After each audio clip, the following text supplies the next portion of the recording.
안녕하세요. 저는 남편과 함께 건물 청소 일을 하고 있는 40대 중반 여자입니다. 많은 분들 앞에 저희 집안 얘기를 털어놓는 이유는 동서와 저와의 삶이 180도 바뀌게 되는 상황을 맞이하게 돼서 사연을 신청하게 되었습니다.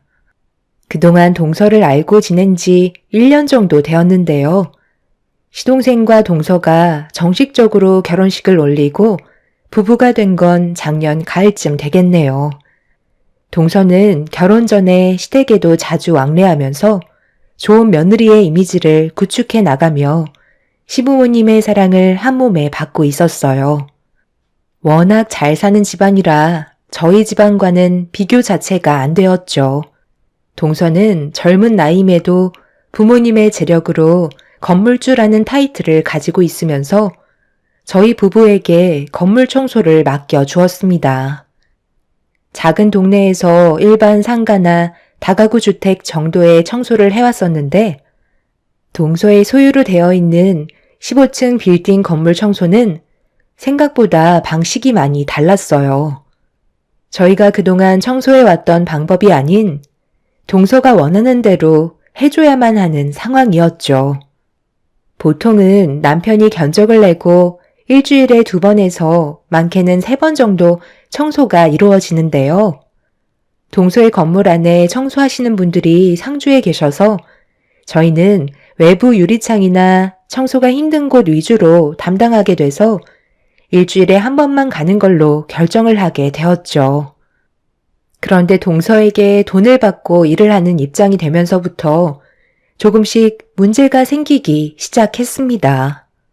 빌딩 건물을 청소해주면서 받는 돈은 한 달에 100만 원 정도였고 그 안에는 부수적인 비용들까지 포함되어 있었기 때문에 이것저것 소모품 나가고 저희와 같이 일을 하는 직원분 몇 분에게 일당으로 들어가면 남는 건 없다고 봐야 했지만 가족이 되었다는 이유 하나만으로 저희 부부는 동서의 빌딩을 관리해 주었습니다.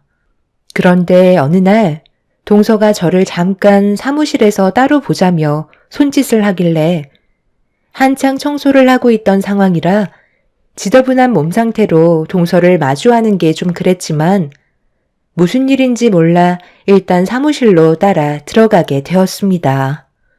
무슨 일 때문에 불렀냐고 물어보니 동서는 저희 청소 상태에 대해 지적을 하기 시작했어요.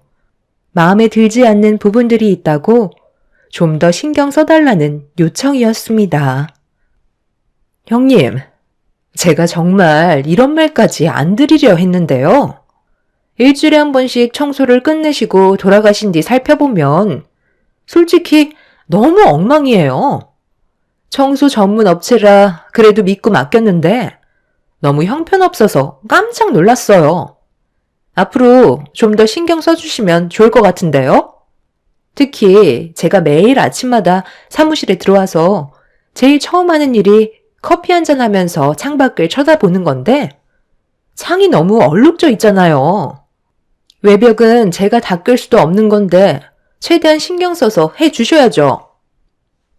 동서가 무슨 말 하는지 내가 모르는 건 아닌데 청소를 일주일에 1번씩 오잖아. 그런데 그 사이에 눈이나 비가 오면 유리창이 먼지랑 착색이 돼서 얼룩이 생길 수가 있어. 매일같이 관리해주는 것도 아닌데 그 정도는 감수해줘야 하지 않을까? 그리고 지금 유리창 상태를 보면 아직 괜찮은 편이야. 다른 건물 같은 경우 몇 달에 1번씩 관리해주거나 건물주의 요청이 있을 때만 외벽 유리창을 닦아주고 있거든. 동서처럼 일주일에 1번씩 닦아주는 건 정말 쉬운 일은 아니라는 걸 알려주고 싶어서 그래. 층수가 적은 것도 아니고 15층이나 되는 빌딩인데 남편 포함 남자 직원 2명에 나는 실내에서 부수적으로 청소를 해주고 있잖아. 솔직히 100만 원으론 남는 게 하나도 없다고.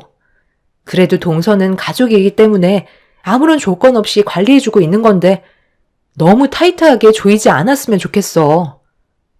일단 오늘은 밖에 살짝 비도 오고 바람도 꽤 많이 부는 편이라 외벽 창문 청소는 힘들 것 같다고 했거든? 다음 주에나 해야 될 것 같아. 그러니까 지금 꼴랑 100만 원 주면서 제가 너무 바라는 게 많다고 얘기하는 거네요. 남는 게 하나도 없는데 뭘 자꾸 요구하냐는 거잖아요. 제 말이 맞죠? 동서, 무슨 말을 그렇게 해. 그만큼 우리는 정말 신경을 많이 써준다고 설명해주고 있는 거잖아. 우리는 한 번도 동서한테 불만을 가진 적이 없었다고. 말투가 그렇잖아요. 100만 원으로 남는 게 없는데 너무 타이트하게 관리하는 것 같으니 돈을 더 올려주던지 아니면 그냥 입 다물고 있으라는 거잖아요. 밖에 비가 오던 바람이 불던 타당하게 돈을 지불했으면 일하는 날에는 무조건 관리해줘야 하는 게 맞는 거잖아요. 저는 창밖에 얼룩진 거 보고 싶지 않아요. 지금 밖에 비가 오는데 닦아봤자 의미가 없잖아. 그리고 원칙상 날이 좋지 않으면 절대 외벽 청소는 하지 않아. 큰 사고로 이어질 수도 있는 상황이라고. 그러니까 제 말을 듣지 않겠다는 거네요. 그리고 한 가지 더 지켜줘야 할 게 있는데요. 앞으로 엘리베이터에는 탑승하지 않았으면 좋겠어요. 한두 명 이용하는 시설도 아니고 저희 건물에 방문해주신 많은 분들이 엘리베이터에 올라타는데 솔직히 형님, 지금 몸 상태가 너무 더럽잖아요. 여기 상주에 계시는 아주버님께서 화장실 청소하시고 엘리베이터 내부도 닦아주시는데 힘들게 청소해 놓은 거 형님이 전부 다 더럽히신다면서요? 앞으론 계단으로 이용해 주세요. 내가 타면 엘리베이터가 더러워진다고? 청소를 하다 보면 몸에 먼지가 좀 묻을 수도 있는 건데 지금 그걸 가지고 트집을 잡는 거야? 트집이라뇨? 저는 당연한 권리를 요구하는 거라고요. 돈을 적던 많던 일단 드렸잖아요. 그럼 제가 시키는 건 당연히 해야죠. 여기 건물에서 일하시는 분들은 토 하나 안 달고 굽신거리는데 형님이 제 말에 불만을 가지시니 상당히 불편하네요. 지금 당장 제가 요구하는 것들 처리해 주셨으면 좋겠어요. 그만 나가주세요. 동서의 무리한 요구에 저는 당황하고 말았어요. 빗줄기는 점점 거세지고 있는데 창밖을 닦으라는 건 말도 안 되는 일이었죠. 억지만 부리는 동서와 더 이상 대화를 해봤자 오히려 상황만 악화가 될 게 뻔해 보여 일단 남편에게 돌아갔어요. 천장 청소와 내부 창을 닦고 있는 남편을 불러 좀 전의 상황에 대해 얘기하자 저와 똑같이 얼굴이 굳어져서 남편은 동서를 만나러 가겠다며 사무실로 들어갔어요. 그리고 확실하게 안 되는 부분들을 짚고 넘어가게 되었죠. 동서는 저와 얘기할 때와 다르게 남편이 얘기하자 동서는 더 이상 아무 말도 하지 않았습니다. 하지만 표정 관리는 되지 않았죠. 그렇게 동서의 빌딩 청소를 끝내고 집으로 돌아왔는데 시동생이 남편한테 전화를 걸었더라고요. 아무 생각 없이 받은 남편은 갑자기 화를 내더니 시동생에게 막말을 퍼붓기 시작했어요. 너 지금 뭐라고 그랬어? 그 정도는 해줄 수 있는 거 아니냐고? 지금 밖에 앞이 안 보일 정도로 비가 쏟아지고 있는데 외벽 창문을 닦으라는 게 말이 되냐고? 작은 건물도 아니고 15층 빌딩이라 시간도 하루가 걸리는 일에다가 상당히 위험한 작업인데 지금 나보고 무리하게라도 일을 하라는 거냐? 맨날 밥 먹고 그 일만 하는데 그 정도 부탁 들어주는 게 뭐가 그렇게 어렵다고 꼭 그렇게까지 했어야 돼? 형 때문에 지금 우리 집안 분위기 이상해졌잖아. 그럼 너는 형이 재수 씨의 요구대로 창문 청소를 하다가 떨어져도 상관없다는 거야? 너 원래 그렇게 이기적이었냐? 사람보다 일이 우선이야? 지금 어디서 형한테 대들고 있어?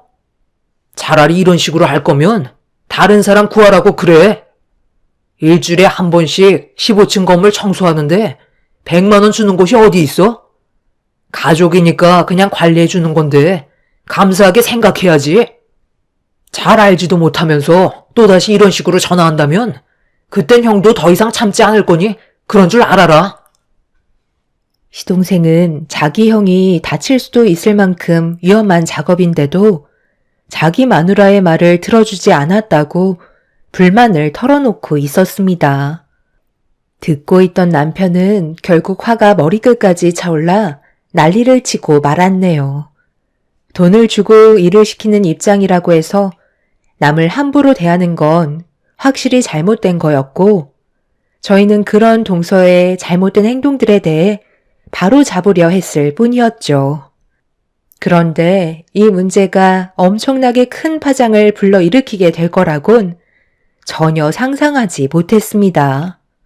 시부모님께서 주말에 가족 모두를 불러 모으시더니 함께 모여 식사하는 자리에서 시모가 저와 남편에게 한마디 하셨고, 그 말을 듣던 남편은 동서를 보면서 소리를 질렀네요. 재수씨, 지금 뭐 하는 거죠? 저희랑 싸우자고 이러는 거예요? 도대체 왜 이렇게까지 하는 거죠? 가족들끼리 이간질 시키면 좋아요? 제가 저번에 충분히 설명해 줬는데 왜 이렇게 억지를 부려요? 차라리 그냥 다른 사람 구하는 게 좋을 것 같고, 이런 식으론 나도 더 이상 일을 해줄 수 없습니다. 재수씨는 최대한 빨리 다른 업체 알아보고 비가 오든 눈이 오든 외벽 창문을 닦아줄 수 있는 사람이 있는지 한번 구해보세요. 제가 장담하는데 재수씨가 원하는 조건 아무도 들어줄 사람 없을 거예요. 자기 목숨을 담보로 15층 빌딩에서 매달려서 일을 하는데 꼴랑 100만 원으로 그런 무리한 요구를 들어줄 것 같아요? 막내 며느리가 서운해서 그랬대잖아. 꼭 이렇게까지 화를 내야 돼? 가족끼리 돈 받으면서 일을 도와주는 게 어디 있어? 그냥 해주면 되는 거지. 너는 오랜 기간 청소일을 해왔기 때문에 막내 며느리가 부탁하는 건 솔직히 눈 감고도 할 수 있는 거잖아. 너무 팍팍하게 굴지 말고 해달라는 거 있으면 좀 해줘라. 제대로 알지도 못하시면서 무슨 말을 그렇게 하세요? 어머니는 제가 일하다가 떨어졌으면 좋겠어요? 저희는 재수씨 건물 청소해주는 게 좋아서 일하는 줄 알아요? 적자를 보면서도 가족이니까 그냥 해주는 것 뿐이라고요.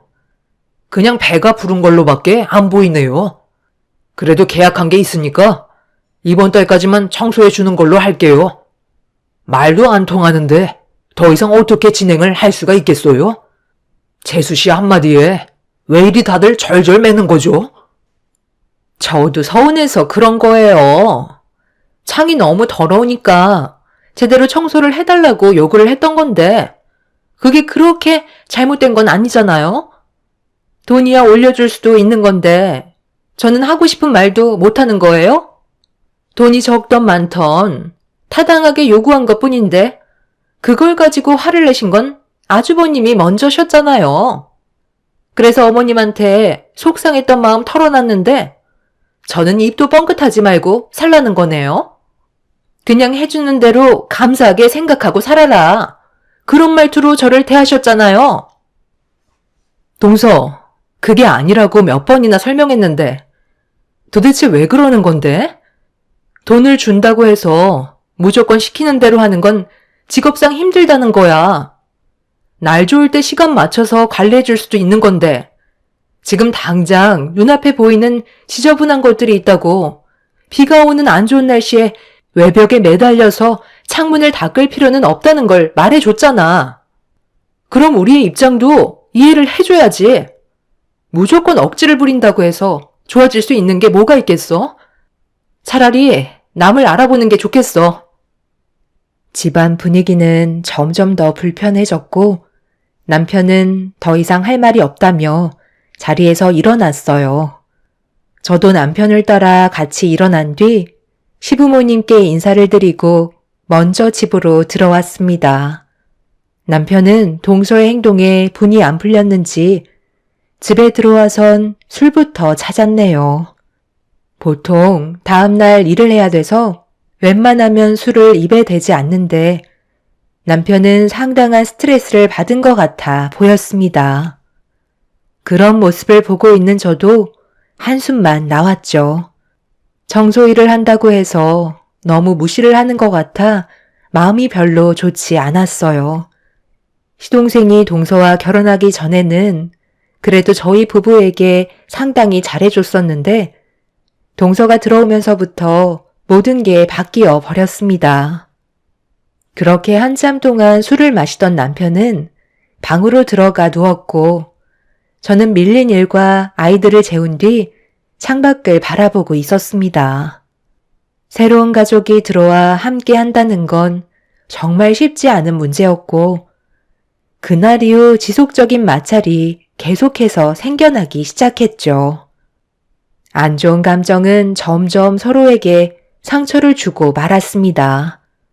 사건이 터지게 된 건 동서의 건물을 청소해주는 마지막 날에 벌어졌어요. 남편은 외벽 창문을 거의 다 닫고 내려오고 있었고 저 또한 1층부터 15층까지 걸어 올라가면서 눈에 보이는 것들을 청소를 대충 끝낸 뒤 다시 계단으로 내려가려 하는데 화장실 청소를 끝내고 나오신 아주버님께서 갑자기 저를 부르셨어요. 무슨 일 때문에 그러시냐고 여쭤보자 아주머님이 왜 엘리베이터를 안 타고 계단으로 내려가려 하냐며 편하게 내려가라고 저를 엘리베이터에 태웠습니다. 몸에 먼지도 많고 지저분해서 건물주가 싫어한다고 얘기하자 어디가 지저분하냐면서 아주머님도 동서를 안 좋은 시선으로 바라보고 있었습니다.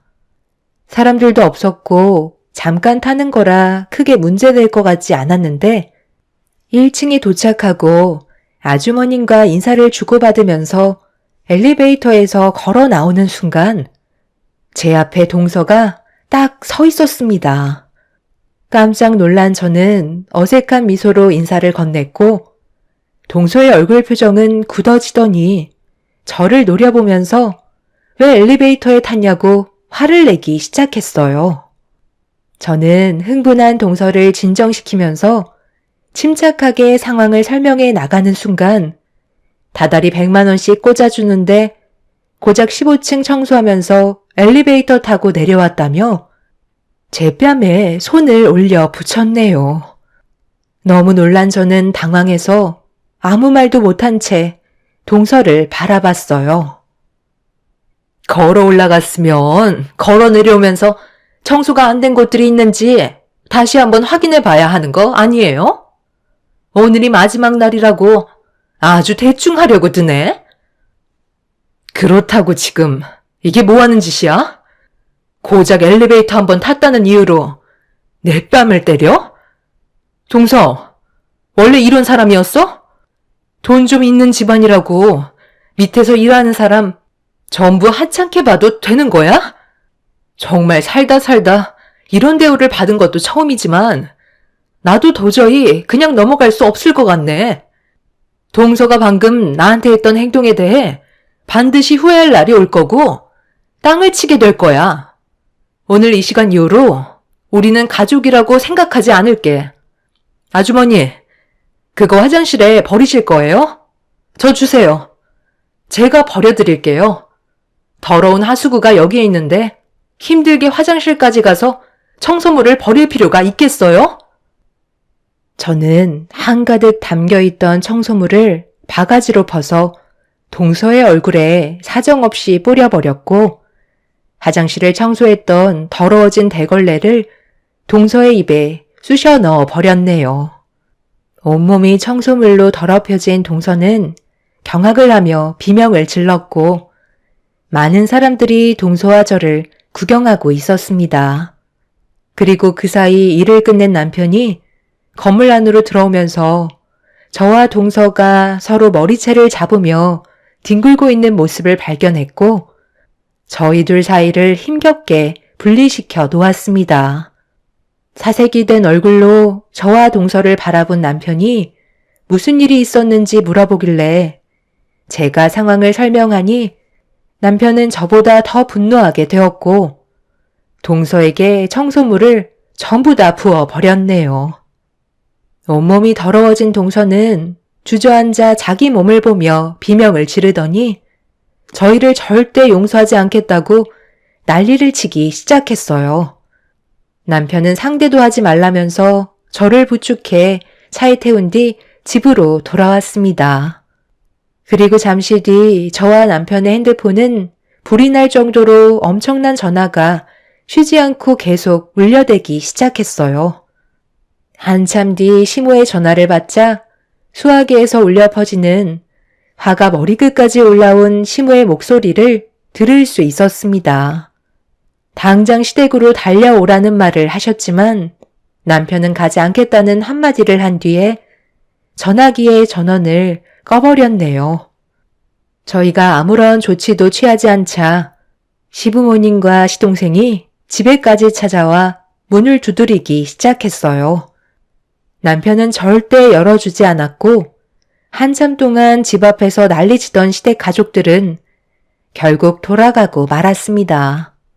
저희 부부는 앞으로 어떻게 이 문제를 처리해 나갈지 고민을 하고 있었는데 남편이 가족들과의 인연을 끊어버리고 사는 게 좋을 것 같다며 다른 지역으로 이사해서 서로 연락 안 하고 살고 싶어 했어요. 저희 편은 단 한 명도 없다는 거에 많은 상처를 받은 것 같아 보였습니다. 그날 이후 남편은 다른 집을 알아보기 시작했고 한동안 조용했어요. 분명 시댁 식구들이 계속 찾아오던지 동서가 난리를 쳐야 되는 게 맞는 건데 생각했던 거와 다른 상황으로 흘러가자 남편에게 제가 걱정하는 것들에 대해 고민을 털어놓자 남편은 신경 쓰지 말라면서 때되면 다시 한번은 부딪히게 되어 있다고 이사 날짜가 잡혔다고 저에게 알려주었네요. 저는 남편만 믿고 따라가면 되는 거라 더 이상 신경 쓰지 않고 있었어요. 그렇게 저희는 다른 지역으로 이사를 하기 위해 이삿짐 센터를 불러 짐을 실은 뒤 새로운 집으로 이사를 하게 되었고 정신없이 짐 정리를 끝낸 뒤 한숨 돌리고 있는데 남편의 핸드폰으로 시동생한테 다시 전화 오자 남편이 받더라고요. 나는 너한테 할 말이 없는데 너는 나한테 할 말이 많은가 봐. 정작 피를 나눈 가족은 나 몰라라 하는 너랑은 인연 끊을 거니까 2번 다시 연락 안 했으면 좋겠다. 형, 내 말 좀 들어봐. 지금 당장 우리 좀 도와주면 안 돼? 많이 급해서 그래. 세실이네 가족이 부도가 났대. 이번 전염병 사태로 인해 꽤 큰 타격을 입었었는데 버티면 언젠간 좋아질 거라 생각해서 무리하게 끌고 왔었는데 결국 빚만 엄청나게 떠안게 생겼나 봐. 지금 한 푼이라도 아쉬운 시점이라 형의 도움도 필요할 것 같아. 우리 가족들은 전부 다 세실이네 가족한테 금전적으로 지원을 해둔 상태야. 세실이도 과거에 잘못된 일은 전부 잊어버릴 테니 도와줬으면 하더라고.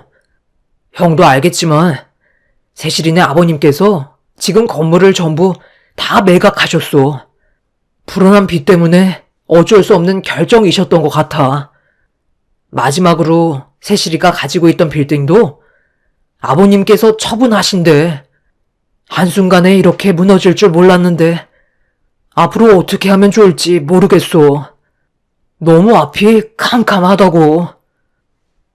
그래서 그동안 연락이 없었던 거냐?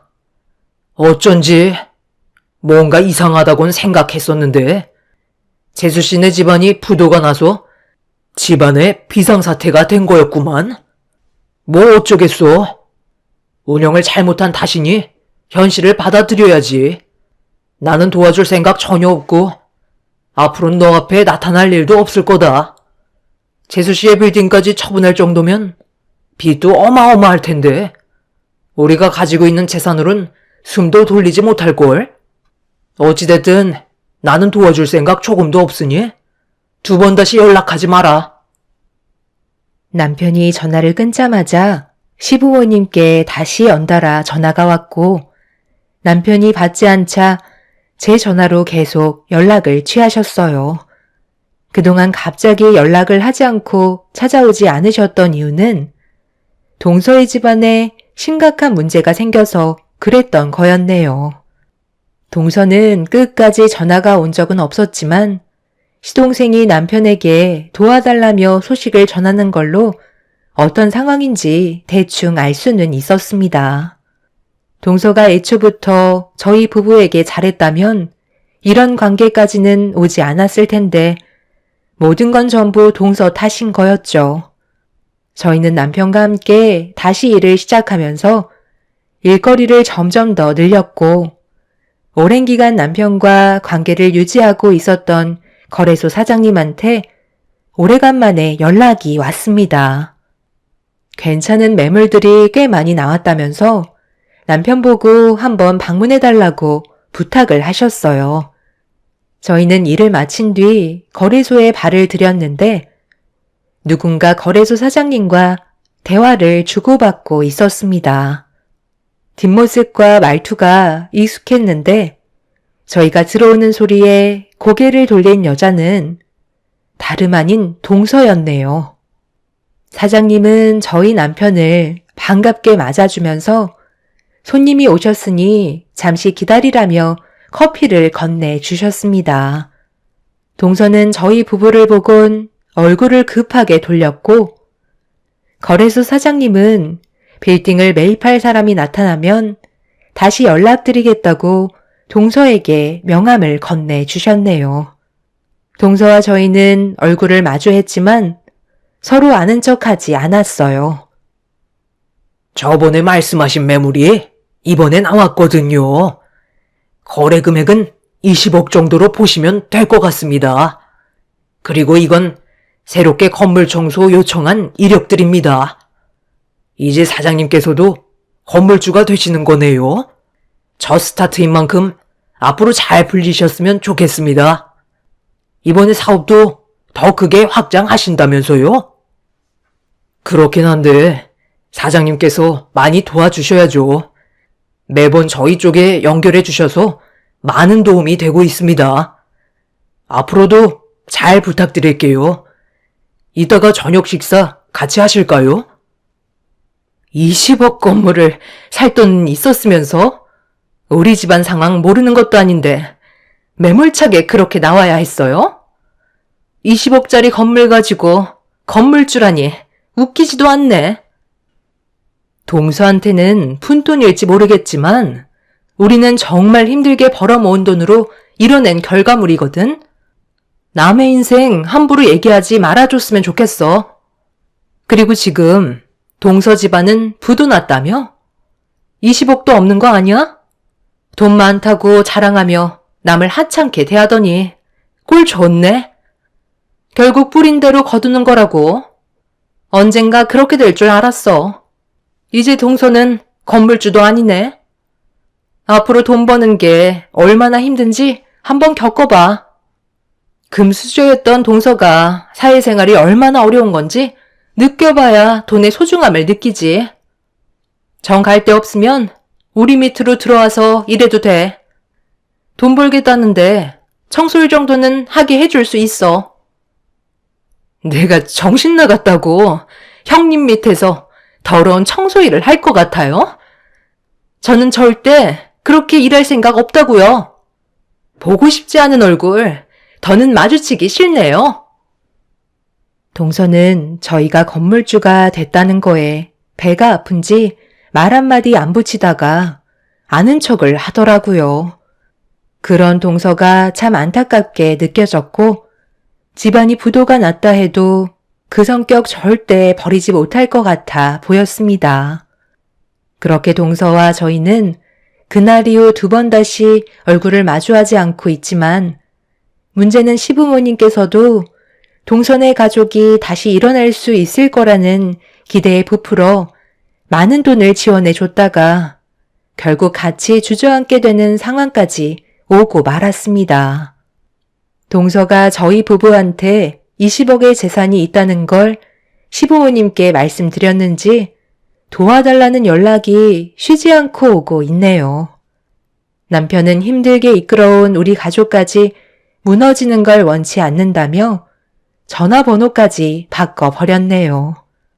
확실하게 인연을 끊어내 버린 만큼 두 번 다시 마주치지 않았으면 좋겠어요. 건물 쥐고 돈이 많다고 해서 남을 함부로 대하는 그런 사람들은 언젠가 더 크게 되돌려 받게 된다는 걸 알 수 있었습니다. 앞으로 저희 가족의 삶은 행복만 가득했으면 좋겠네요. 감사합니다. 안녕하세요. 저는 40대 여자입니다. 최근에 정말 황당한 경험을 해서 사연을 신청하게 되었는데요. 제 이야기는 7년 전에 전 남편과 결혼을 하고 나서부터 시작이 되네요. 그때 당시 지금은 이혼을 하게 된 전 남편과 결혼 생활을 잘 유지해 오고 있었는데요. 어느 날 시부께서 저희 부부를 부르셨어요. 무슨 일인지 알지 못했던 저희는 시댁으로 가게 되었고 거실로 들어섰을 때 향수 냄새가 진동을 하면서 진한 화장을 하고 저희 부부를 바라보고 있는 한 명의 여자가 소파에 앉아 있었습니다. 무슨 일인지 알지 못했던 저희는 약간 당황한 얼굴로 분위기를 살피며 조심스럽게 앉았었죠. 전 남편은 무슨 일 때문에 불렀냐고 여쭤보았고 그제서야 시부가 입을 떼셨는데 옆에 앉아 계신 분이 앞으로 새로 시부와 인연을 맺게 될 사이라는 말을 꺼내셨네요.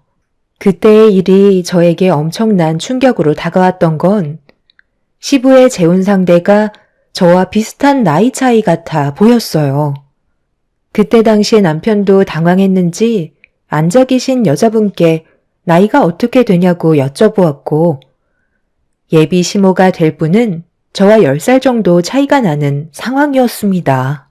30대였던 제가 40대 중반인 분에게 어머님이라는 말을 꺼내야 되는 일이 발생이 되어 버린 거죠.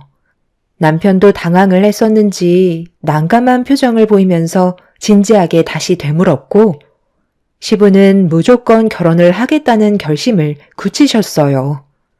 결국 시부는 새 시모를 가족으로 받아들이게 되었고 워낙 나이 차이가 많이 나지 않아서 그런지 뭔가 알 수 없는 기류는 저를 너무 불편하게 만들었었어요.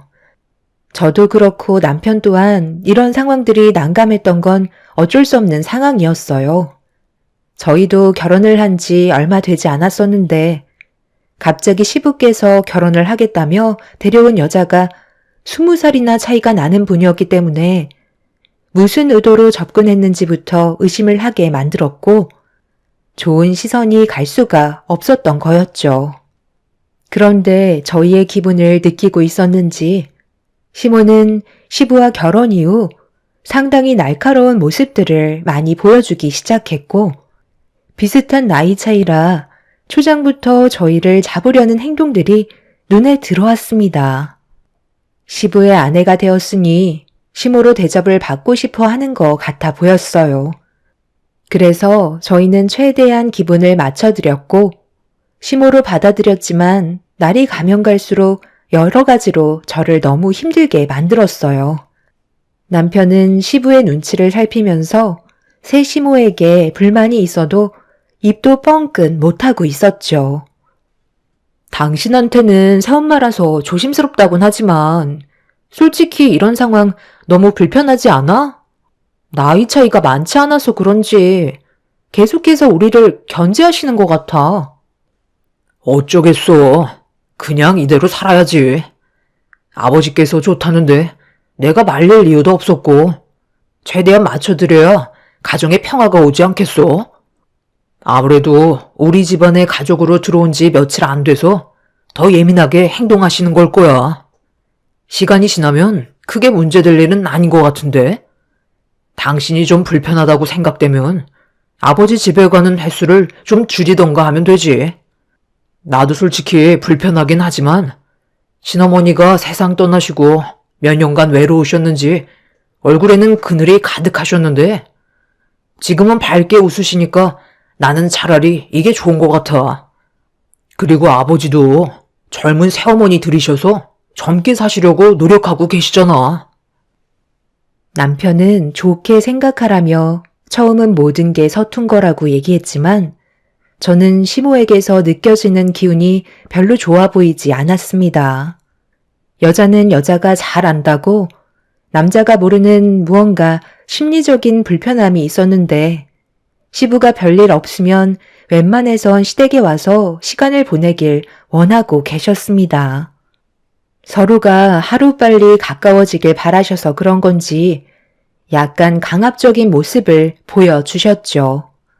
남편도 어쩔 수 없다며 당분간만 시부의 말을 따르는 게 좋을 것 같다는 의견을 내세웠고 저도 며느리로 들어온 지 얼마 되지 않았기 때문에 불만이 있어도 시간이 해결해 줄 거라 생각하며 주말에 시댁을 찾아가게 되었어요. 시댁에 들어가자마자 눈앞에 펼쳐진 광경은 시부가 시모를 떠받들며 살고 계셨죠. 시모는 손가락 하나 까딱하지 않고 시부에게 모든 걸 시키고 계셨어요. 뭐가 그리 좋으신지 불만 하나 가지지 않으시곤 바쁘게 움직이셨죠.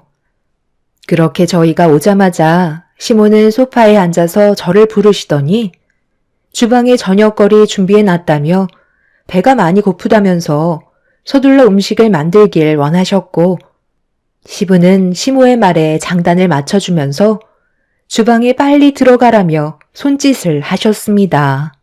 남편도 난감했는지 저와 시부의 눈치를 보고 있었지만 아무 말도 해주지 않은 채 자리에 앉아 버렸습니다. 불편해질 것 같은 상황은 아예 피할 생각인 것 같아 보였어요. 솔직히 남편의 태도에 기분이 좋지 않았지만 시부의 눈치가 보여서 어쩔 수 없이 주방으로 들어갔는데 눈앞에 펼쳐진 식재료를 보곤 입을 다물지 못하고 있었네요. 어떤 음식을 만들라고 하시는지 알 수 없을 정도로 너무 많은 재료가 주방 테이블에 올려져 있어서 거실로 나와 시모에게 어떤 음식을 만들어야 하는지 물어보자 시모가 처음으로 자리에서 일어나 주방으로 들어오셨습니다. 그리곤 싱크대에 몸을 기대고 팔짱을 끼시더니 저를 위아래로 훑어보면서 한마디 하셨네요. 내가 그런 것까지 일일이 알려줘야 하는 거야? 눈앞에 보이는 재료를 보고 그냥 눈치껏 알아서 준비하면 되는 거지. 너는 왜 이렇게 손이 많이 가니? 뭐가 드시고 싶으신지 말을 해 주셔야 제가 정확하게 준비를 하죠.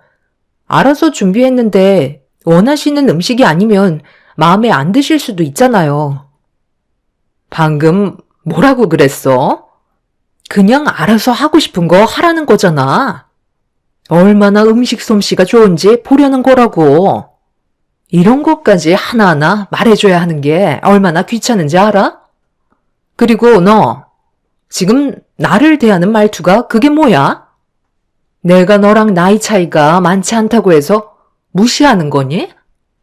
얼마 차이 나지도 않는데 시애미 행세하니까 상당히 마음에 안 드나 봐. 내가 계속 지켜보고 있는데 너 계속 눈에 거슬리거든?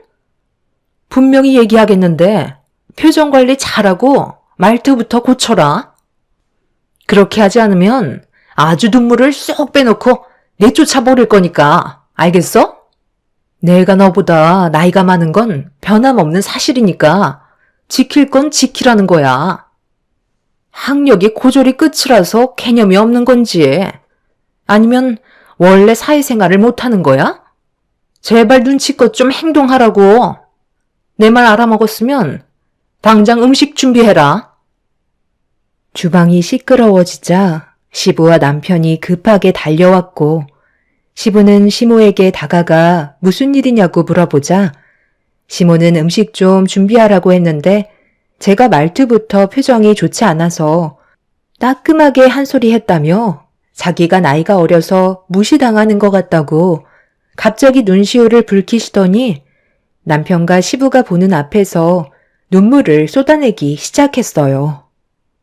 그 모습을 보는데 너무 어이가 없어서 방금 있었던 일에 대해 설명을 하려고 입을 떼려는 순간 시부가 저를 보며 화를 내셨습니다. 너랑 나이 차이가 많지 않아도 너한텐 시어머니면 그만큼 예의는 갖춰야 하는 건데 어디서 버릇없이 행동하는 거야? 아직 서로 모르는 게 많고 맞춰가려면 최대한 배려하고 이해해야 되는 거라고. 내가 저번에도 말을 했었는데 지금 시애비 말까지 무시하는 거냐? 군말 말고 지금 당장 시어머니께 사과드리지 못해? 아버님, 왜 저한테만 뭐라고 하세요? 방금 설명드렸잖아요. 어떤 음식을 해야 하는지 몰라서 여쭤본 것뿐인데 그런 것까지 일일이 설명해줘야 하냐며 오히려 저한테 뭐라고 하셨다니까요? 저도 이 집안의 며느리로 들어왔고 아버님께서 얘기하신 대로 최대한 예의 갖추면서 조심하고 있는데 그런 식으로 말씀하시면 너무 서운하죠. 아버님은 새 어머님밖에 안 보이세요? 그렇게 하신 행동들이 오히려 더 안 좋은 분위기를 만들어가는 거라고요. 너 지금 내 말에 대드는 거냐? 아들, 네가 여자 하나 잘못 데려와서 우리 집안이 문제가 생겼다. 이래서 집안에 여자가 잘 들어와야 한다는 거야. 당신 지금 아버지한테 그게 뭐하는 태도야? 죄송하다는 말 한마디 하면 끝나는 걸 왜 이렇게 일을 크게 만들려는 거야? 빨리 사과드리지 못해? 방금 충분히 상황 설명했잖아. 내가 잘못한 게 있어야 사과를 드리지. 아버님 정말 죄송한데요. 저는 이런 기분으로 이 집안에 더 이상 못 있겠어요. 오늘은 이만 돌아가 볼게요. 나는 오늘 친정에 가 있을 테니까 당신은 여기 있던지 아니면 집에 가 있던지 알아서 해. 내가 이런 대접 받으려고 당신이랑 결혼했는 줄 알아? 저는 너무 어이가 없어서 시댁에 들어온 지 얼마 되지도 않았는데 짐 챙겨서 현관문을 박차며 밖으로 나왔어요. 제가 왜 욕을 먹어야 하는지도 모르겠고 일방적으로 저한테만 잘못이 있다는 시댁 식구들에게 너무 큰 실망을 하게 되었네요. 거기에다가 내 편이 되어줘야 될 남편은 오히려 시부와 새 시모의 편을 들어줬을 때 처음으로 남편과 결혼한 걸 후회하게 되었습니다. 결국 주말에는 집에 가지 않고 친정에서 보내게 되었어요. 부모님께서 갑자기 찾아온 저를 보며 무슨 일이 있었냐고 물어보시길래 모든 걸 솔직하게 얘기하고 싶었지만 부모님께 괜한 걱정 끼쳐드리고 싶지 않았고 일단 저부터 머릿속을 정리하는 게 우선이었던 터라 나중에 설명드리겠다며 대충 넘어갔지만 부모님께서는 대충 눈치를 채신 것 같아 보였어요. 그렇게 주말에 친정에서 머리를 식힌 다음 늦은 저녁쯤에나 집으로 돌아갔는데 남편이 화가 잔뜩 난 얼굴로 분위기를 잡고 있었습니다. 그 모습을 보는데 별로 말도 걸고 싶지 않아 방으로 들어가려 하자 남편이 벌떡 일어나 저를 거실 한가운데로 밀쳤습니다. 뭐 하는 거냐고 소리를 지르자 남편은 되려 저보다 더 큰 소리로 화를 내며 막말을 퍼붓기 시작했어요. 그걸 몰라서 물어? 당신 때문에 내가 얼마나 난감했는지 알아? 아무리 화가 나도 그렇지. 그런 식으로 나가면 나보고 뒷수습을 어떻게 하라는 거야? 그럼 당신이 내 편을 들어주지도 않고 아버님이랑 새어머님 편만 들어주는데 내가 거기에 더 있어야 될 필요가 있는 거야?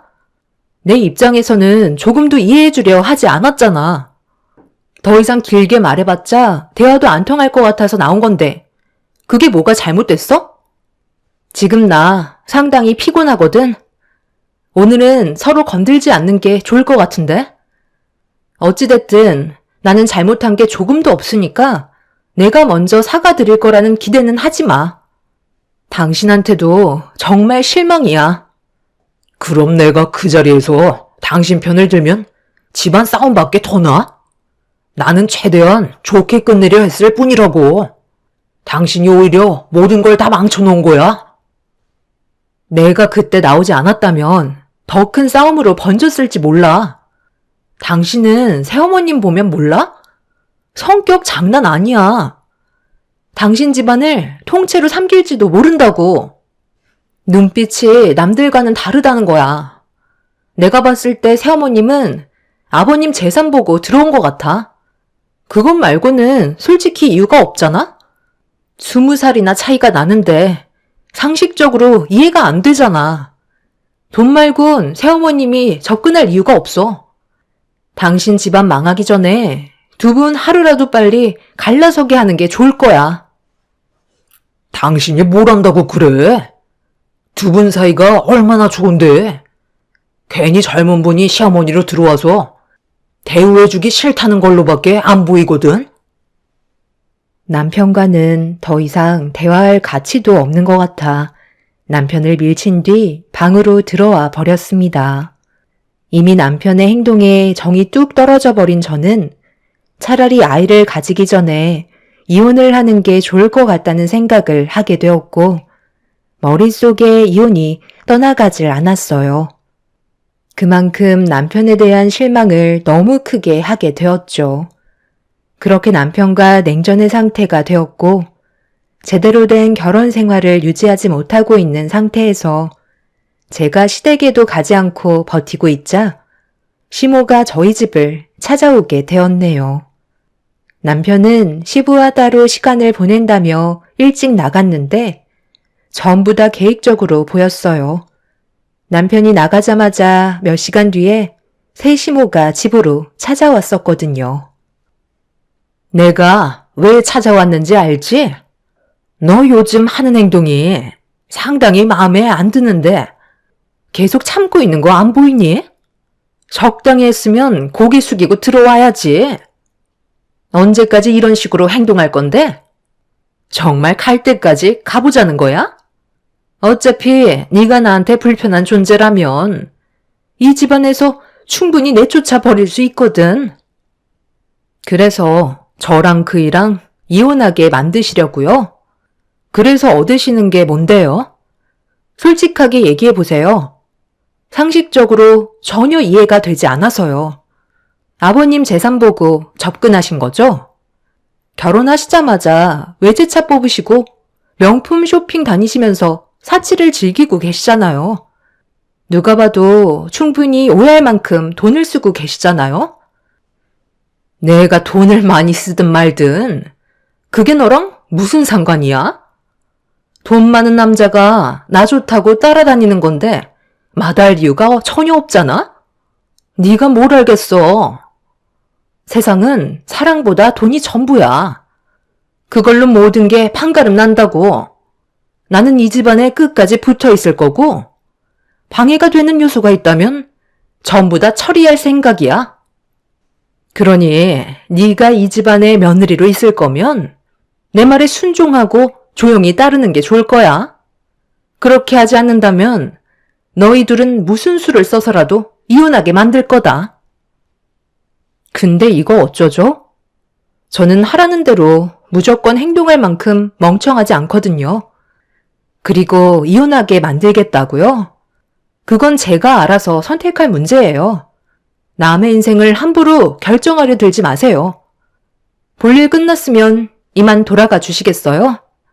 연락도 없이 찾아오셔서 상당히 불쾌하네요. 저는 약속이 잡혀 있어서 서둘러 나가봐야 하거든요. 대학도 안 나온 하품질 주제에 어디서 나를 가르치려 드는 거야? 내가 오늘 왜 여기 온 줄 알아?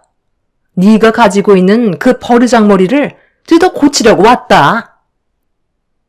새 시모는 저에게 달려와 순식간에 머리채를 잡더니 좌우로 흔들어 버렸고 저도 당하고만 있는 성격은 아니라 똑같이 머리채를 잡고 흔들어 버렸어요. 결국 집안은 아수라장이 되어버렸고 새 시모와 저는 집안을 뒹굴면서 절대 먼저 손을 놓지 않았습니다. 서로 비명을 지르며 고통을 참고 있는데 그 사이 남편과 시부가 현관문을 열고 들어왔네요. 시모와 제가 머리채를 잡은 채로 뒹굴고 있는 모습을 보자 남편과 시부는 급하게 달려와 힘들게 떼어 놓았는데 그 순간 시부가 시모한테 대들었다는 이유로 제 뺨에 손을 올려 붙였습니다. 너무 당황스러웠고 온몸이 떨려오고 있는데 뒤이어 남편이 그런 저를 보며 이혼하자는 말을 꺼내었어요. 저 때문에 집안이 무너지는 건 볼 수 없다고, 어차피 서로 맞지 않는 성격인데 억지로 버티며 살아봤자 좋아지기는커녕 안 좋은 일이 훨씬 더 많이 일어날 것 같다고, 저와 함께하는 삶을 그만 끝내고 싶다는 말을 하게 되었습니다. 시부도 그런 남편을 거들면서 차라리 잘 됐다며 더 좋은 여자 소개해주겠다고 바람을 넣고 있었어요. 새 시모는 자기 머리털이 다 뽑혔다고 더 크게 눈물을 쏟아내었네요.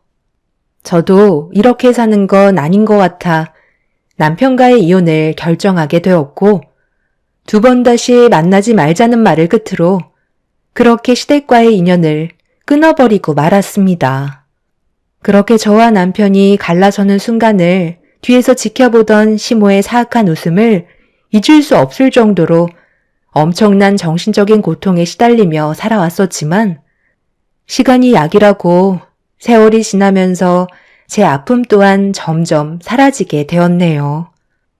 그렇게 살아오다 보니 어느새 저에게는 또 다른 사람이 제 곁으로 다가왔고, 새로 꾸린 가정에서 전과는 비교할 수 없을 만큼 행복한 삶을 살아가고 있었습니다.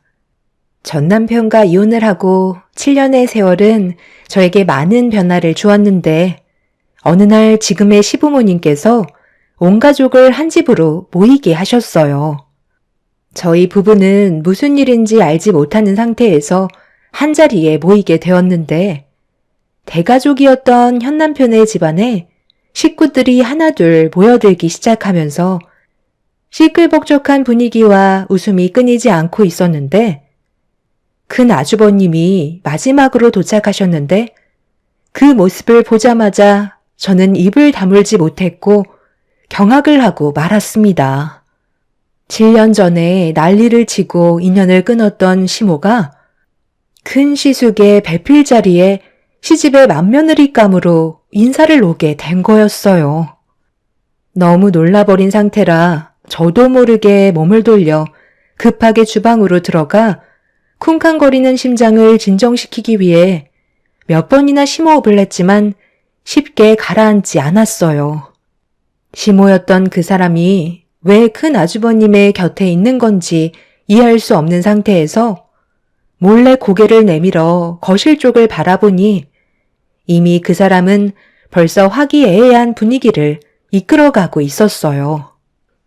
그런데 셋째 형님이 화장실에서 볼일을 보고 나오셨는지 주방에 몸을 숨기고 거실을 바라보고 있는 저를 보며 뭐 하는 거냐고 어깨를 툭 치길래 셋째 형님을 데리고 급하게 몸을 숨겨 뒷마당으로 빠져나왔어요.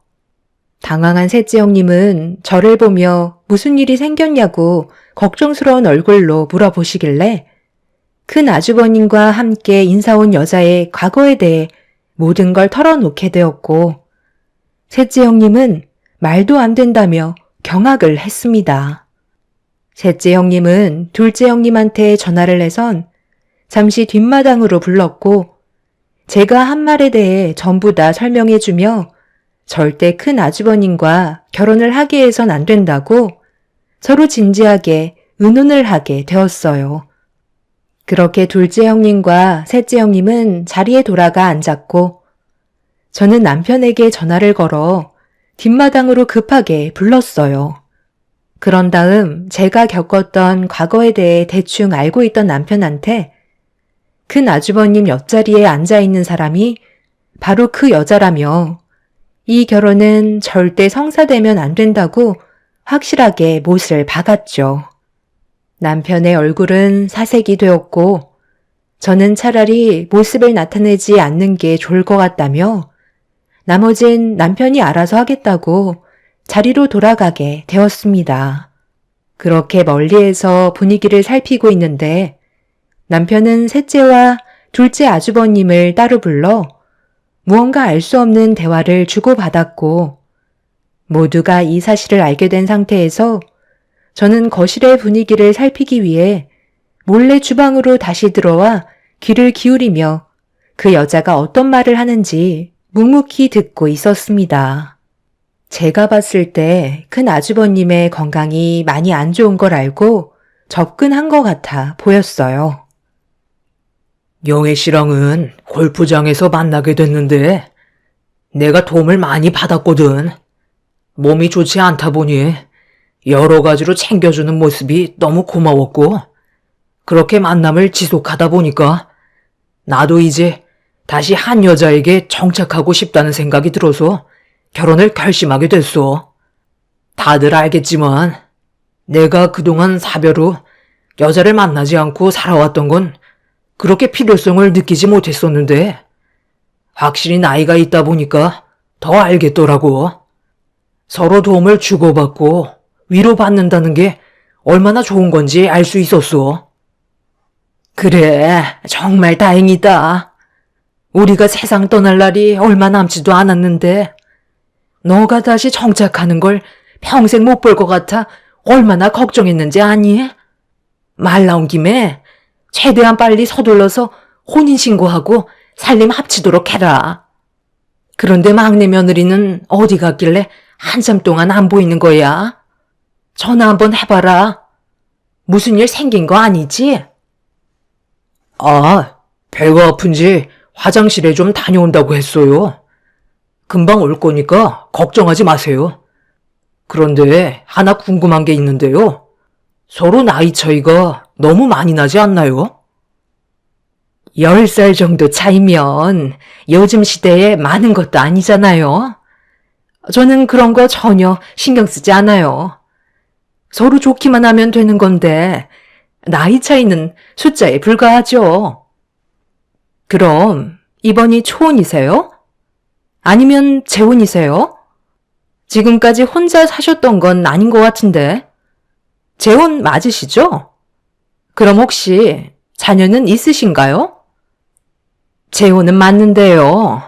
일찍 헤어졌어요.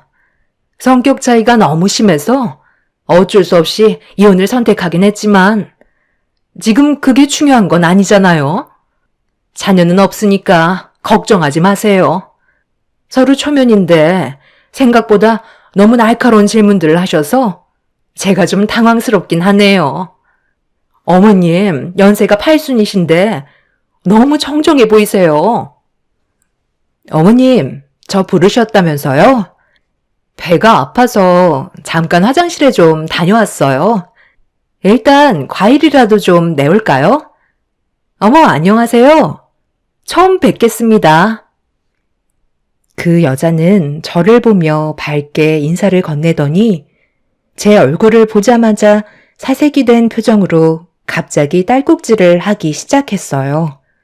전 시모는 제 눈을 피하면서 잠깐 화장실에 좀 다녀오겠다며 급하게 자리에서 일어나길래 저는 시부모님께 과일 좀 내오겠다고 주방으로 들어가는 척 하면서 그 여자를 뒤따라가 붙잡았습니다.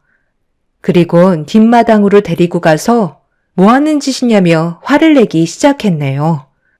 그녀는 저를 보곤 위아래로 훑어보더니 사악한 얼굴로 변해선 저를 보며 본색을 드러냈습니다. 큰 아주버님과의 결혼을 반대한다는 말을 하자 그 여자는 저에게 가까이 다가오더니 예전처럼 머리털 다 뽑히고 싶냐는 막말을 퍼부었네요. 네가 여기서 새로 가정을 꾸리며 살고 있는 줄은 정말 꿈에도 상상하지 못했는데 너랑 내가 인연이기는 한가 보다. 너도 보면 은근히 돈 냄새 잘 맡는다니까. 네가 내 결혼을 막을 수 있을 것 같아? 저 사람 나한테 정말 빠졌어. 나 없으면 이제 아무것도 못할 정도라고. 아무리 기를 쓰고 반대를 해봐라. 결국 나는 식장에 발을 들이게 될 테고 너는 또다시 나에게 시달리며 살게 될 거야. 하필 들어와도 막내 며느리가 뭐냐? 내 등살 이겨내면서 살아갈 수 있겠어? 전에 꾸린 가정은 어떻게 하고 왜 큰 아주버님 옆에 있는 거죠? 아까 대충 들어보니까 이혼하신 것 같은데 이유가 뭐예요? 저까지 내치셨으면 잘 사셨어야죠. 내 입으로 이런 말 하긴 좀 그렇지만 그 인간 더는 뽑아먹을 게 없었어. 갑자기 사업이 망해서 길거리에 주저앉게 생겼는데 내가 왜 그 집 구석에서 버티고 있어야 돼? 돈 보고 결혼한 건데 돈이 없으면 곁에 있을 필요가 없잖아. 그렇게 이혼을 하고 돈 많은 사람들 중에 건강도 약해서 힘없는 그런 사람 물색하다 보니까 골프장에서 내 눈에 딱 띈 사람이 있었지. 그게 바로 저 사람이야. 돈은 많은데 건강이 안 좋아서 누군가에게 의지는 해야 될 것 같고 내가 그 자리에 앉아서 비 맞춰주고 내가 원하는 걸 다 이룰 수 있는데 이것보다 좋은 건 없잖아. 그래서 저 사람을 선택한 거야. 나이가 먹으면 먹을수록 늙은이들은 젊은 여자를 원하기 마련이거든. 그게 남자의 본능이야. 저 사람은 10살이나 어린 나를 데리고 살아서 좋은 거고 나에게는 돈이 들어오니까 서로 윈윈 아니겠어? 예전처럼 서로 감정 싸움하지 말고 이번에는 잘 좀 지냈으면 좋겠네. 어찌됐든 여기서도 내가 제일 큰 형님이 되는 거잖아. 쓸데없는 행동 보이면 그때보다 더 큰 고통을 주게 만들 거니까 앞으로 조심하는 게 좋을 거야. 그리고 과거에 대해서는 입 다물고 살아. 어차피 너한테도 좋은 기억은 아니잖아. 네, 무슨 말인지 잘 알겠습니다. 정확하게 어떤 이유로 저희 큰형한테 접근했는지 확실하게 알 수 있었네요. 형 봤지? 괜히 형한테 접근한 게 아니라니까. 그 여자는 온 가족이 마당으로 모인 걸 보며 당황해하고 있었고 남편의 핸드폰에는 저희의 모습이 영상으로 고스란히 담겨 있었어요. 형님들이 마당의 영상통화로 남편에게 통화를 연결해 놓은 다음 집안에서 온 가족이 저와 그 여자가 나누던 대화를 전부 지켜보고 있었죠. 큰 시숙은 얼굴이 붉어져선 그 여자에게 많이 실망했는지 화를 삭히지 못하고 있었어요. 전부 다 계획적인 접근이었다는 걸 알게 되면서부터 집안은 난리가 나고 말았죠. 그때는 저에게 힘이 없었지만 지금은 모두가 전부 제 편이었고 온전한 가정을 깨고 싶지 않았던 아주버님과 형님들은 그 여자를 집 밖으로 내쫓아 버렸습니다. 80이 넘으신 시모는 상당한 충격을 받으셨는지 자리로 돌아가 앉으셨고 그 여자는 큰 시숙의 옷깃을 잡으면서 오해라고 애원을 했지만 이미 모든 상황은 끝이 난 상태였어요. 자기가 계획했던 거와 다른 전개로 흘러가게 되자 결국 본성을 드러낸 그 여자는 저에게 달려와 인생에 도움이 안 된다면서 또다시 제 머리채를 잡아 버렸네요. 저는 아무런 저항도 하지 않았고 남편에게 경찰한테 전화를 해달라며 소송 걸어 처리하겠다고 하자 그 여자는 제 머리채를 잡고 있던 손을 급하게 놓더니 도망치기 시작하더라고요. 하지만 남편이 달려가 그 여자를 붙잡았고 뒤이어 경찰이 와서 조사를 받게 되자 충격적이게도 그 여자는 전과가 있는 사람이었습니다. 한마디로 꽃뱀이었던 거죠. 남의 돈만 뜯어먹고 잠적한다든지 사기를 치며 돌아다니다가 결국 또다시 잡히게 되었던 거네요. 저는 그 여자를 절대 용서하지 않았고 소송을 진행한 상태입니다. 사기 전과에 폭행 전과까지 더해졌으니 이번에도 감옥에서 몇 년 썩고 나오게 생겼네요. 조사 결과 큰 아주버님 말고도 꽤 많은 남자들이 그 여자에게 돈을 뜯긴 상태인 것 같아요. 추가적으로 형량이 늘어날 것 같습니다. 2번 다시 그 여자와 마주치는 일이 없었으면 좋겠어요. 아마 지금도 자신이 뭘 잘못했는지 뉘우치지 못하고 있을 것 같네요. 세상의 암적인 존재가 사라졌으니 저희 가정에 앞으로 꽃길만 펼쳐졌으면 좋겠습니다. 제 사연 들어주신 분들, 사람 함부로 믿지 마시고 항상 조심하시길 바랄게요. 감사합니다. 안녕하세요. 저는 순창에 살고 있는 40대 후반 여자입니다. 올해도 어느덧 1월이 지나고 2월이 시작되었네요. 새해에도 정신없이 살다 보니 시간이 정말 빠르게 흘러가는 것 같습니다. 결혼한 지도 벌써 10년이나 흘렀고 지금은 저희 부부도 안정적으로 자리를 잡아 큰 걱정 없이 살아갈 수 있을 정도까지는 만든 것 같습니다. 지금의 행복이 앞으로 계속해서 지속이 되면 좋겠지만 사람 인생 워낙 우여곡절이 많다 보니 언제 또 무슨 일이 일어날지는 아무도 모르겠죠. 그래서 항상 뭐든지 신중하게 결정하고 조심하려는 습관을 가지려고 합니다. 그런데 이번 명절에 새 동서가 갑자기 저희 집을 찾아와 무릎을 꿇고 오열을 했습니다. 저에게 무언가를 원하고 있다는 걸 알고 있었지만 그에 따른 답변을 해줄 수가 없었습니다. 처음부터 새 동서들과 저는 사이가 별로 좋지 않았는데요. 그 이유가 10년 전에 남편과 결혼을 하기 위해 시댁에 인사를 왔을 때 이미 새 동서들은 먼저 시집을 온 상태였죠.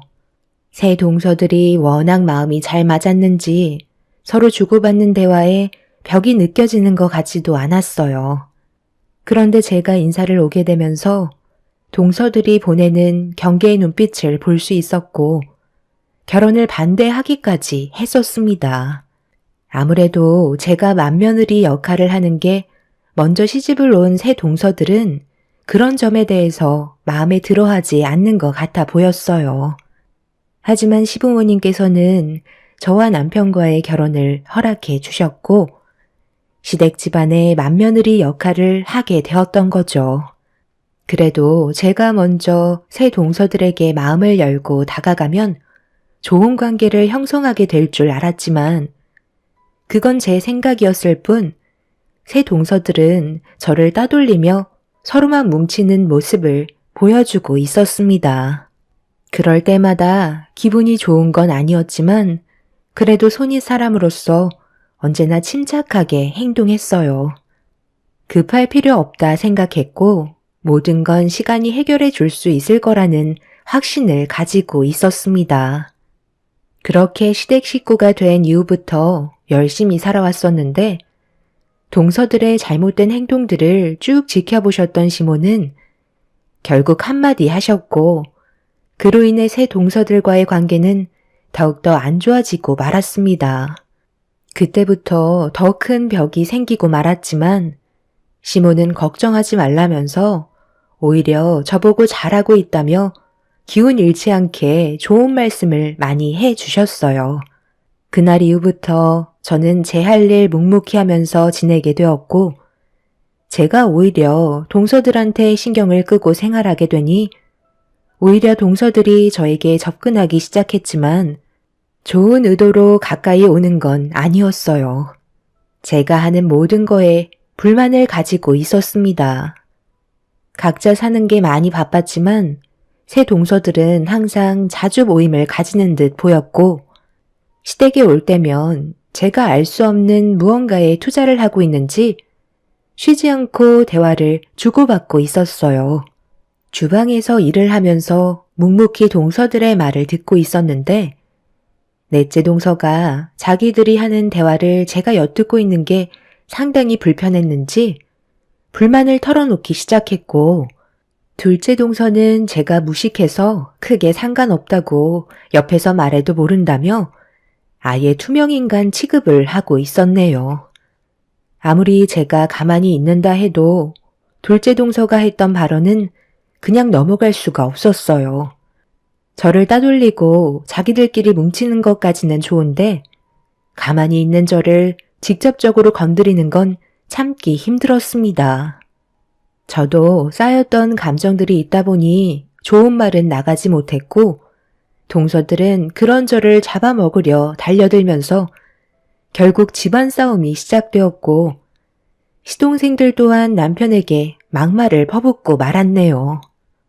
그날 이후 한동안 얼굴을 안 보고 지내고 있었어요. 그런 모습을 지켜보고 계시던 시부모님께서 더 이상 안 되겠던지 모두를 한자리에 모으셨네요. 그리고 각자 속으로 가지고 있는 불만들을 전부 다 털어놓길 원하셨고 막내 동서가 먼저 입을 열었습니다. 저희가 왜 이렇게까지 하겠어요? 큰 아주버님이 아무리 나이가 있다 해도 무작정 결혼을 서두르시는 건 문제가 있었다고요. 어머님, 벌써 잊으신 건 아니시죠? 저 결혼할 때 어떻게 하셨어요? 모든 걸 다 따지셨잖아요. 저뿐만 그런 것도 아니고 둘째 형님, 셋째 형님도 마찬가지 아니었나요? 그런데 왜 첫째 형님은 며느리로 받아들이실 때 아무런 조건도 없이 그냥 받아주신 거죠? 솔직히 이 부분에 대해서 정말 많이 서운했고 어머님의 그런 행동들이 저를 더욱더 화나게 만들었다고요. 그래서 큰형님과 좋은 관계를 유지하고 싶지 않았어요. 이 점에 대해 어떻게 생각하세요? 넷째 너는 지금 그게 문제가 된다고 생각하니? 너는 지금까지 부족함 없이 잘 살아왔잖아. 그래서 당연한 절차를 거친 것 뿐이고 둘째, 셋째 며느리 또한 빠지는 것 없이 정상적인 삶을 살아왔으니 남들 다 하는 거 한 것뿐인데 그게 뭐가 잘못됐다는 거야? 그와 반대로 첫째 며느리가 살아온 환경은 어떠니? 부모님이 일찍 돌아가시고 가족은 하나도 없어서 그동안 혼자 외롭게 살아왔는데 그 삶이 얼마나 힘들었을지 너희들이 조금이라도 생각해 봤니? 나도 첫째 며느리처럼 과거에 부모님이 일찍 돌아가셔서 정말 힘겹게 살아왔었다. 내가 그런 마음을 잘 알고 있기 때문에 내 아들과 결혼을 한다고 했을 때 열심히 살고자 하는 모습이 보여서 결혼을 허락한 건데 그게 가족들과의 싸움으로까지 번질 정도로 잘못된 거야? 내 아들이 좋은 여자를 만나 결혼을 하겠다는데 너희들이 뭔데 반대를 하는 건데? 내가 너희들이 결혼하겠다고 인사 왔을 때 반대한 적 있었어? 나도 큰 며느리한테 시집살이 안 시키고 있는데 너희들이 뭔데 집안 분위기를 이런 식으로 만드냐는 거다. 가족의 구성원이 되었으면 좋던 싫던 서로 얼굴은 붉히지 말고 살아야지. 자주 보는 것도 아니고 어쩌다 가끔 얼굴 보는 걸 가지고 이런 식으로 난리를 치면 되겠어? 나이들 먹을 만큼 먹었으면 어른답게 행동을 해야지. 유치하게 뭐 하는 짓들이야? 또 불만 있으면 얘기해봐라. 오늘 아주 너희들 길을 확 눌러 버려야겠다. 이미 분위기는 시모에게 넘어갔고 새 동서들은 아무 말도 하지 못하고 있었습니다. 시모는 모임이 있을 때마다 얼굴 붉히면서 지낼 거면 새 동서들은 시댁에 오지 말라며 시동생들만 따로 부르겠다는 말을 꺼내셨네요. 그렇게 시모가 모든 상황을 정리한 뒤 그날 이후부터 동서들과는 좋은 관계는 아니더라도 서로 약간의 거리를 유지하면서 지내고 있었는데 어느 날 둘째 동서가 주방 일을 하고 있던 저에게 가까이 다가오더니 알 수 없는 말을 늘어놓기 시작했어요. 형님, 요즘에 제가 괜찮은 거 하나 보고 있는데 같이 투자하실래요? 어머님이 하신 말씀이 계속해서 귀에 맴돌다 보니 이번에 도움을 좀 드리고 싶거든요. 형님이 주식에 대해 잘 모르시면 제가 알려드린 걸 큰 아주머님께 알려주시면 돼요. 이번 기회가 흔치 않은 거라 돈 벌 수 있을 때 확실하게 당겨야 하지 않겠어요? 그래서 저희들도 이번에 꽤 많은 돈들 쏟아부을 생각이거든요. 어차피 결정은 형님이 하시는 거지만 제가 이렇게까지 알려드리려 하는 건 저희와의 관계를 어느 정도 발전시킬 수 있는 좋은 기회 같아서요. 만약 제가 말씀드린 곳에 투자하셔서 성과가 좋다면 나중에 밥 한 끼 사주셔야 돼요. 큰 아주버님은 아마 주식을 조금씩 하시는 걸로 알고 있는데 가셔서 슬쩍 얘기해 보세요. 둘째 동서는 저에게 갑자기 꽤 많은 돈을 손에 쥘 수 있는 고급 정보라면서 주식에 같이 투자하길 원하고 있었어요. 가족이기 때문에 서로 도와가면서 저와의 관계도 좋은 쪽으로 발전시켜 나가길 원하고 있었습니다. 저는 주식에 대해 조금도 알지 못하기 때문에 둘째 동서가 저에게 해준 말을 그대로 남편에게 전달해 주었어요. 남편도 주식을 하고 있긴 하지만 용돈벌이 정도로만 하는 거라 크게 관심을 가지지 않았고 제가 한 말을 전부 들었지만 크게 투자하고 싶은 마음은 없다며 남편은 주식으로 떼돈 버는 건 원하지 않는다고 위험하다는 말을 먼저 꺼내었네요. 결정은 남편이 하는 거기 때문에 저는 더 이상 신경 쓰지 않았습니다. 저도 주변 사람들이 주식으로 전 재산까지 잃은 분들도 많이 봐서 솔직히 저 또한 동서가 말한 곳에 투자하고 싶은 마음은 전혀 없었습니다. 그런데 시댁에서 모임이 끝나고 집으로 돌아왔는데 남편이 동서가 했던 말에 대해 상당히 신경 쓰였는지 여러 가지 정보를 찾아보기 시작했어요. 상당히 진지한 얼굴을 하고 있길래 무슨 생각을 하냐고 물어보니 투자를 해도 좋을 것 같다면서 예상하지 못한 말에 저는 당황을 하고 말았습니다. 저는 보통 남편의 결정을 따르는 편이라 잘 생각하고 판단해서 투자할 거라는 걸 믿고 있었어요. 남편은 결국 동서가 말한 대로 움직이게 되었고 저희는 적지 않은 돈을 처음으로 주식에 투자를 하고 말았네요. 그런데 생각보다 많은 돈을 얻은 것도 아니었고 그렇다고 크게 잃은 것도 없는 상황이었습니다. 그렇게 일주일 정도의 시간이 흐르고 저희는 다시 한번 주말에 시댁에 모이게 되었는데 좀 늦게 도착한 터라 주방에서는 이미 음식 준비에 한창이었어요. 그래서 저도 조금은 밝게 웃으면서 주방으로 들어가려는 순간 막내 동서의 한마디에 저는 걸음을 멈추고 말았습니다. 그럼 큰형님은 쪽박차게 되는 거예요? 꽤 많은 돈을 투자했다고 하는데 그럼 언제 폭락하는데요? 제가 보니까 그냥 유지만 하고 있던데 확실하게 망하는 거 맞죠? 형님이 제일 잘 알고 있긴 하지만 우리도 같이 투자한 걸로 알고 있을 텐데 뭐라고 하시게요? 그 종목이 투자하기에는 위험하다는 걸 알고 있기 때문에 저희는 건들지도 않고 있는 거잖아요. 뭐가 걱정이야? 어차피 투자는 자기 선택이잖아? 우리도 같이 하고 싶었지만 확실한 마음의 결정을 내리지 못해 투자를 취소했다고 하면 되잖아. 미끼를 덥석문 본인들 잘못이지. 이번 기회에 확실하게 무너뜨려야 고개도 못 들고 다닐 거 아냐? 동서, 지금 뭐라고 그랬어? 방금 한 말 사실이야? 나한테 지금 거짓 정보를 알려준 거냐고. 왜 말을 못하는 거지? 우리는 그래도 동서를 가족이라고 생각했기 때문에 믿고 그곳에 투자를 한 건데 우리 집안을 쪽박차게 만들 작정이었던 거야? 그게 왜 제 잘못이죠? 형님도 돈을 벌고 싶어서 제가 한 말을 진지하게 받아들인 거잖아요. 투자는 결국 본인의 선택이고 자유라고요. 어차피 잃은 것도 없는데 제가 욕먹을 이유는 없는 거죠.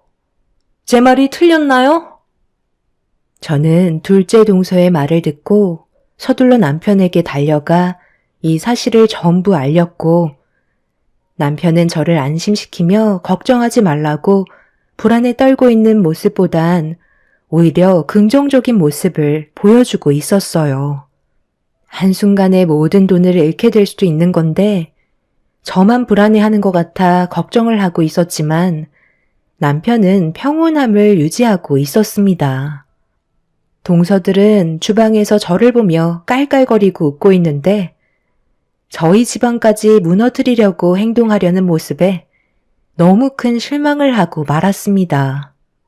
그날 이후 더 이상 새 동서들과는 엮이지 말아야겠다는 마음이 확고하게 세워지면서 나중에 무슨 일이 일어나던 동서들이 저희 부부에게 도움을 요청했을 땐 절대 도와줄 생각이 없었습니다. 그렇게 동서들의 속셈을 알게 된 이후부터 더 이상 가까이 다가갈 노력도 하지 않았고 월요일이 되자마자 남편에게 서둘러 정리하는 게 좋을 것 같다고 얘기했어요. 그런데 남편은 저에게 알 수 없는 그래프 하나를 보여줬고 동서가 저희가 무너지길 원해서 알려준 투자 종목이 상승하기 시작하면서 기하급수적으로 그래프가 올라가기 시작했습니다.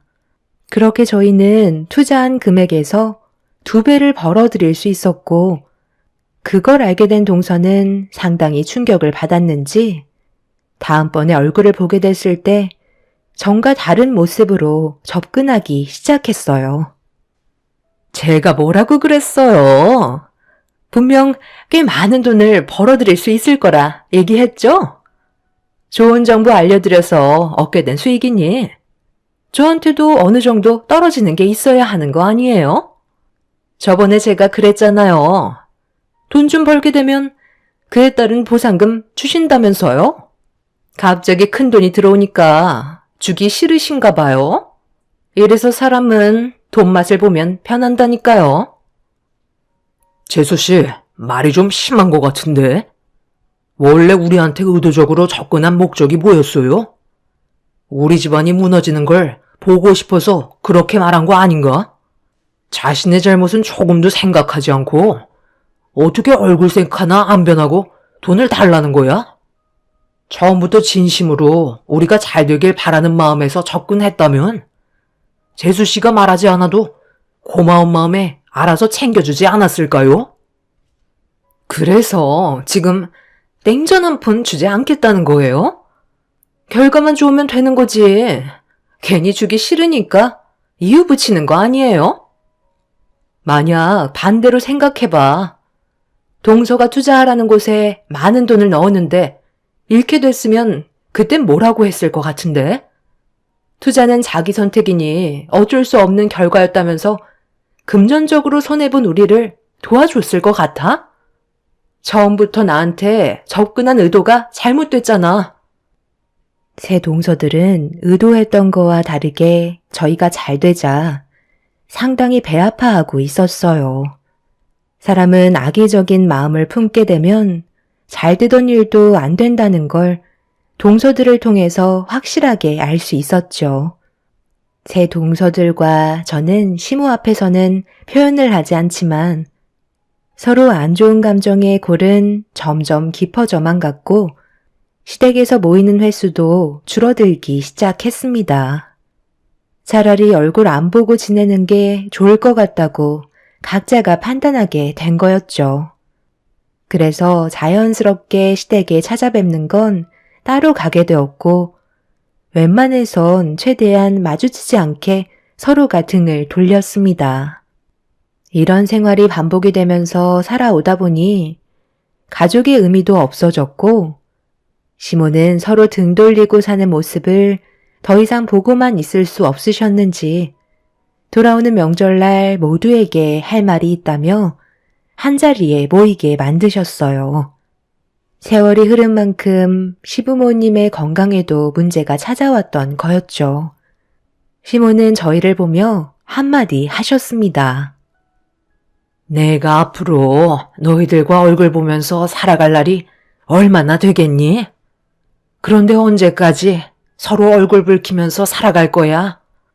이제 그만할 때도 되지 않았니? 큰며느리가 시집 온 지 벌써 10년이나 됐고 많은 변화가 있었는데 정작 너희들의 관계는 어떻게 된 게 날이 가면 갈수록 점점 더 나빠지기만 하는 거니? 한 번뿐인 인생 이렇게 살아봤자 너희들한테 득되는 건 하나도 없는데 굳이 서로 안 좋은 감정을 계속해서 가질 필요가 있겠니? 너희들이 오기 전에 큰며느리는 하루 일찍 와서 혼자서 음식까지 전부 다 해놨다. 다른 집안 같으면 난리가 날 일이라고. 큰며느리가 착해서 너희들한테 아무 말도 안 하는 거지. 솔직히 음식하는 게 보통 일이니? 우리 식구가 적은 것도 아니고 명절 음식이 한두 가지도 아닌데 묵묵히 혼자서 다 해놓았으면 미안해서라도 한마디씩 하겠다. 먹는 것만 돼지처럼 먹지 말고 좋은 말 한마디씩 해주면 얼마나 좋아? 아, 그래요? 형님, 정말 고생 많으셨어요. 저희는 워낙 인사드릴 곳이 많다 보니 시간이 좀 늦었던 것 뿐이에요. 솔직히 이번 명절에도 별로 오고 싶지 않았는데 어머님이 하도 보채시는 바람에 어쩔 수 없이 온 것 뿐이라고요. 형님이야 어차피 명절 때 갈 친정도 없잖아요. 갈 곳도 없으니까 하루 전날 와서 음식하는 건 당연한 거죠. 고생하셨으니까 용돈 좀 챙겨드려야 되겠네. 10,000원씩 걷어서 주면 되죠? 혼자 착한 척은 다 하시고 어머님 마음까지 얻으셔서 정말 좋으시겠어요. 둘째 동서는 아래 동서들에게 10,000원씩을 걷더니 저에게 30,000원을 건네 주었어요.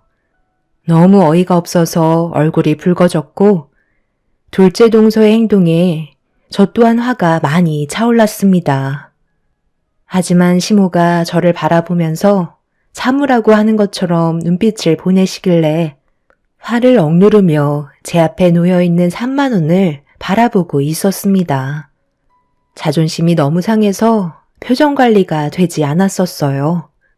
이런 모습을 지켜보고 있던 남편이 한마디 하려는 순간 제가 남편의 손을 잡았습니다.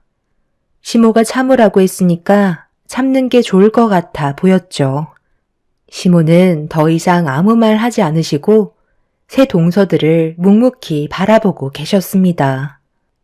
막내 동서는 시모의 감정 상태가 어떤지 전혀 파악하지 못한 채 화를 더 돋구기 시작했어요.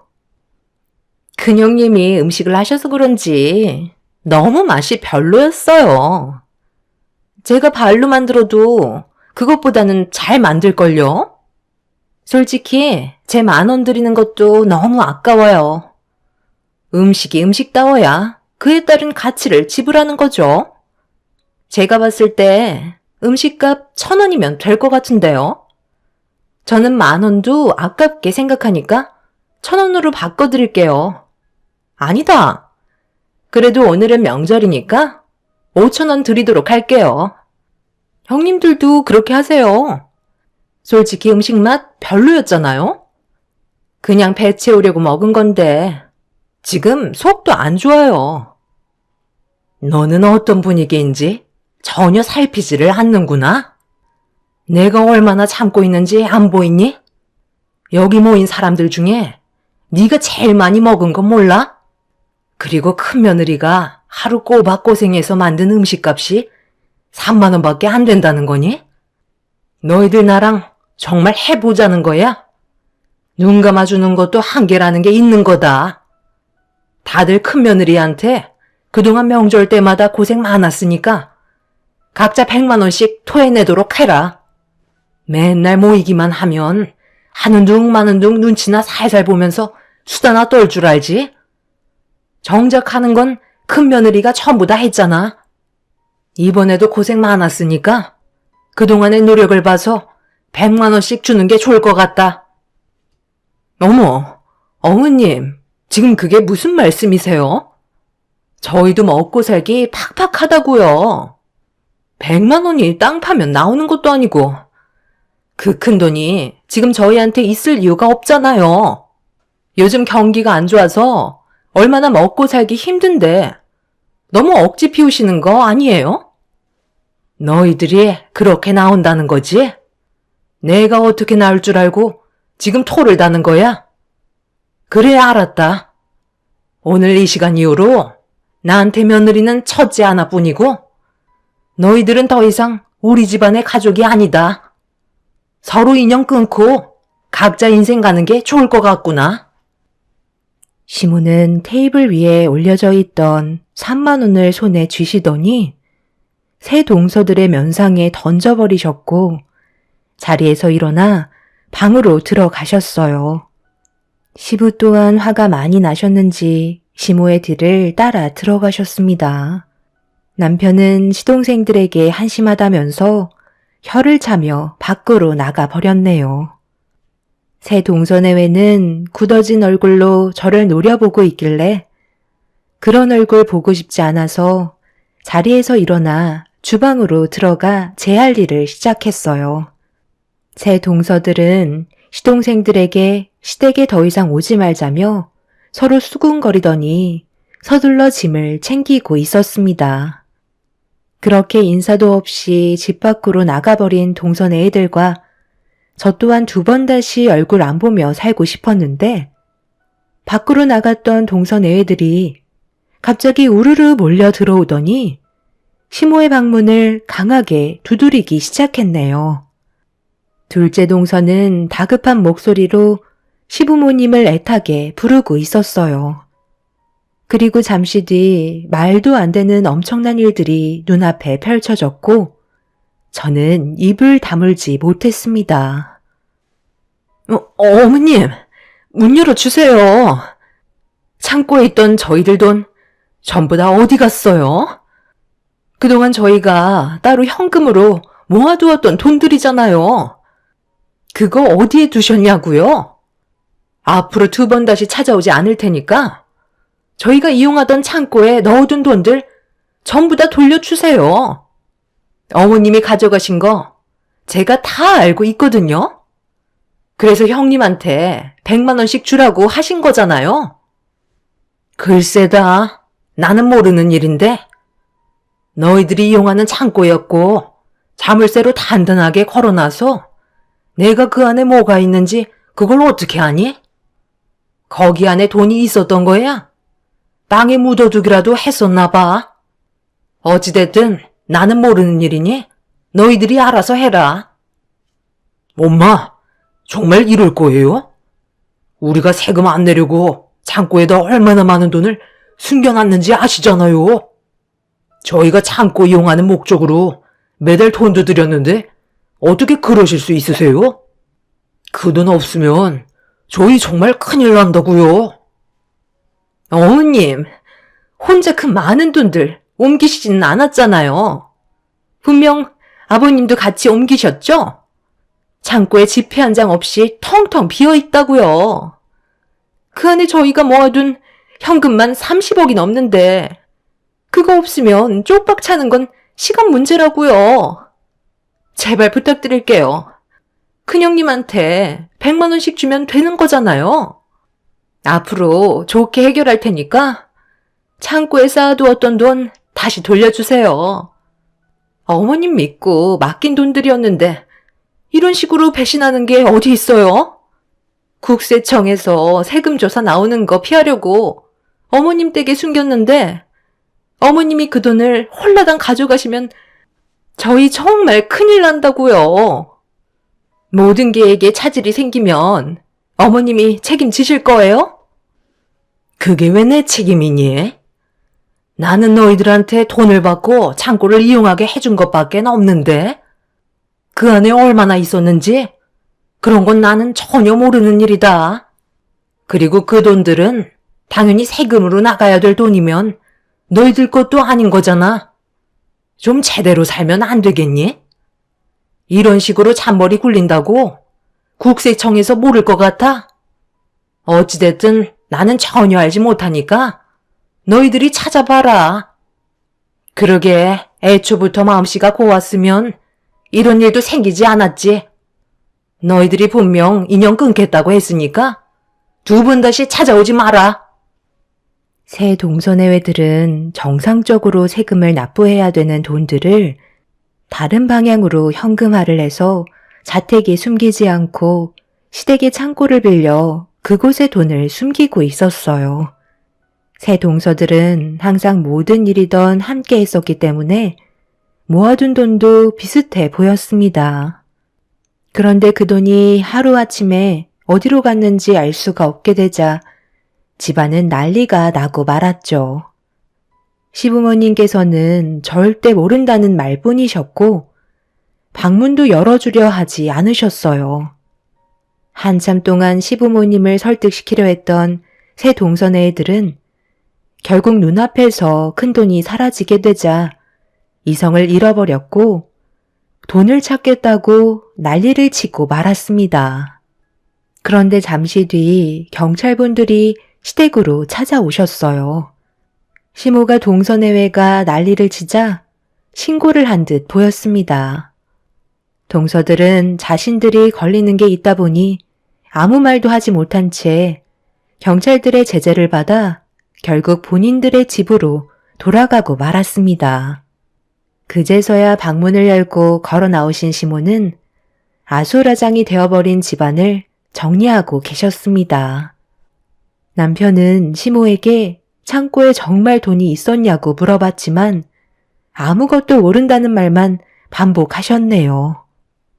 그날 이후 새 동서와 시동생들은 매일같이 찾아왔지만 아무것도 얻지 못했고 더 이상 집 안으로 들어올 수도 없었습니다.